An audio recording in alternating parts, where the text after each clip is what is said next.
Hey, it's Mark Ewell with Maximum Elevation Homes. Today we're going to talk about getting your sprinklers started back up for spring. Is it time yet? Well, depends on when you're watching this video.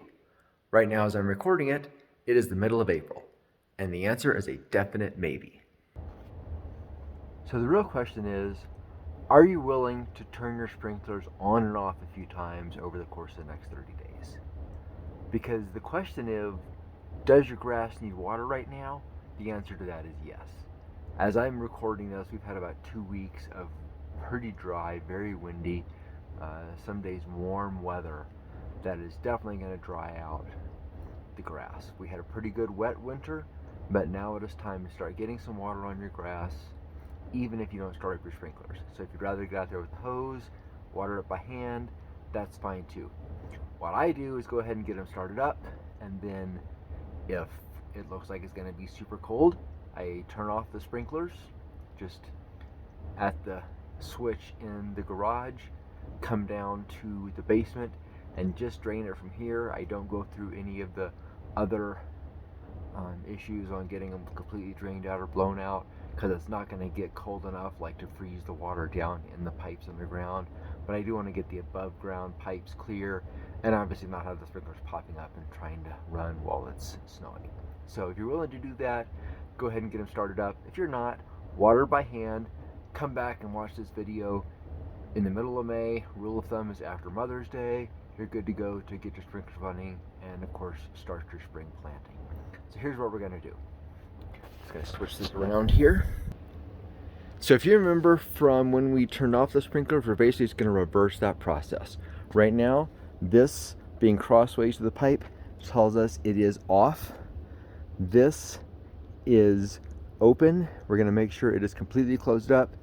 There's the one I'm going to take and put on the one outside. We'll go from there. So first, I'm going to get my pliers, make sure this is completely tight. I'm not going to turn this on until I'm done with everything else. And this one here, you can see if I open it by hand, we got a little water coming out of there, but close it back up. Want to make sure that's good and tight because I don't want water spraying out all over my mechanical room. So I'm just going to snug this up. I don't have to crank it down, but I do want to make sure it's snug. Now we head outside. We're going to check a couple of things. First of all, these, if they're anything other than straight across the pipe, that's closed, that's partway closed, that's open, that's what we want. Same thing here, that's open, that's what we want. This that I just had downstairs goes right here on the bottom. So I'm going to screw that on. Grab my trusty red handle pliers that I bought at Ace Hardware down the street from my first house that I bought here in Colorado Springs in 1999. Snug that up again, doesn't have to be crazy tight. And then these are just dust covers here, but same thing on these. What do I have to do with those? Got my screwdriver.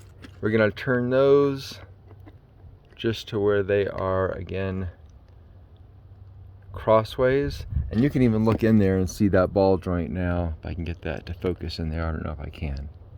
Not from this angle. But there's a little ball joint in there. We're gonna close that one. So now those are both closed.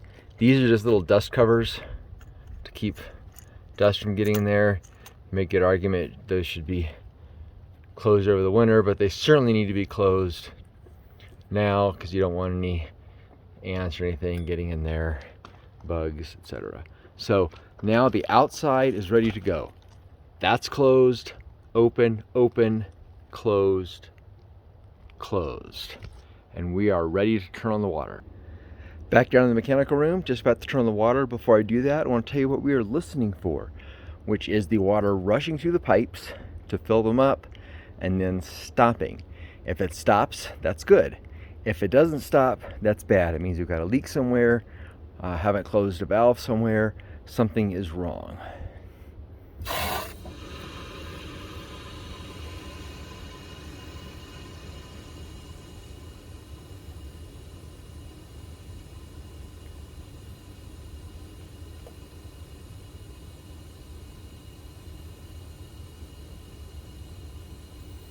That is still running.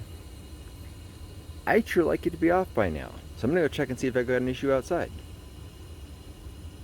Okay guys, so it looks like when my landscapers were doing work in the fall, they caused a little issue to get resolved, but I'm gonna go ahead and show you what's next here. So assuming that you turned that on and that water ran for about 10 seconds and stopped, then everything's good and you're ready to come out here to turn on your sprinklers. There's a couple different kinds of systems, but most of them are gonna have a little knob like this, which should be right now in the off position. So make sure you're plugged in, set your time correctly if needed. Mine's off by about 4 minutes, but I can live with that. And you're just gonna switch it to auto. If you wanna change your programming, it's probably very, very easy, but you can look and see whatever your model number is and look up ways for that. If I tried to do a video on how to change all the different programmings, it would double the length of this. So at this point, if your programming is good, you're good to go. If you want to do a manual watering, just check everything's working, hit it to manual and start a manual run there. Go out and check and make sure all the sprinkler heads are going. That would be a really good next step. Make sure everything pops up.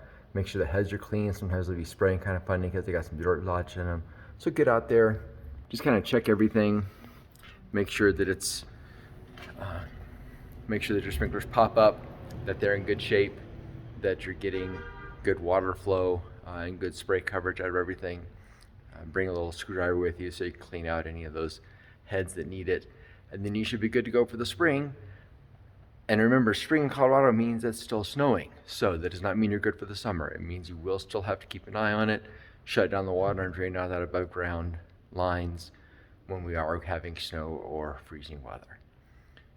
If it's summer and you're past that chance of freezing, then you're good to go at this point. So thanks for watching. Hope this helped you. Have a great spring. Have a lovely Colorado summer. Call me if you need help buying or selling a home. Have a great day.